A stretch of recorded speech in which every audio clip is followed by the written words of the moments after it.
राधे दोस्तों, मेरी YouTube channel धार्मिक कथा में आपका हार्दिक स्वागत है। मैं आज आपको सोमवती अमावस्या की कहानी सुना रही हूँ।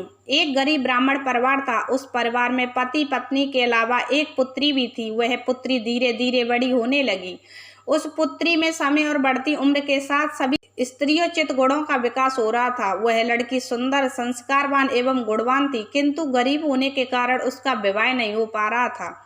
एक दिन उस ब्राह्मण के घर एक साधु महाराज पधारे। वो उस कन्या के सेवा भाव से काफी प्रसन्न हुए।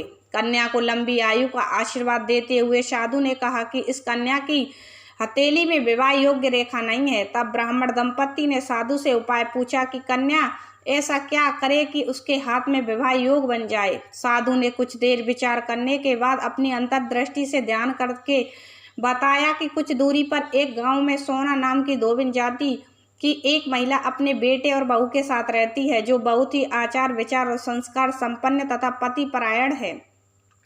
यदि वह कन्या इसकी सेवा करे और वह महिला इसकी शादी में अपने मांग का सिंदूर लगा दे, उसके बाद इस कन्या का विवाह हो तो इस कन्या का वैधव्य योग मिट सकता है। साधु ने यह भी बताया कि वह महिला कहीं आती जाती नहीं है। यह बात सुनकर ब्राह्मणी ने अपनी बेटी से धोबिन की सेवा करने की बात कही। अगले दिन कन्या प्रातः काल ही उठकर सोना धोबिन के घर जाकर साफ सफाई और अन्य सारे काम करके अपने घर वापस चल आती।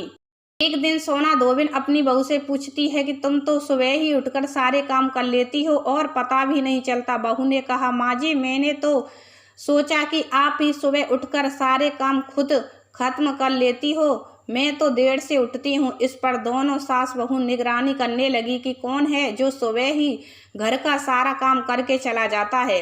कई दिनों के बाद धोबिन ने देखा कि एक कन्या मुंह बांधकर अंधेरे घर में आती है और सारे काम करने के बाद चली जाती है। जब वह जाने लगी तो सोना धोबिन उसके पैरों में गिर पड़ी। पूछने लगी कि आप कौन हैं और इस तरह छुपकर मेरे घर की चाकरी क्यों करती हैं।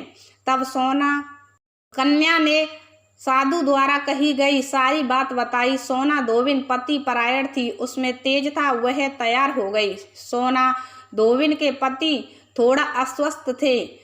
उसने अपनी बहू से अपने लौट आने तक घर पर ही रहने को कहा।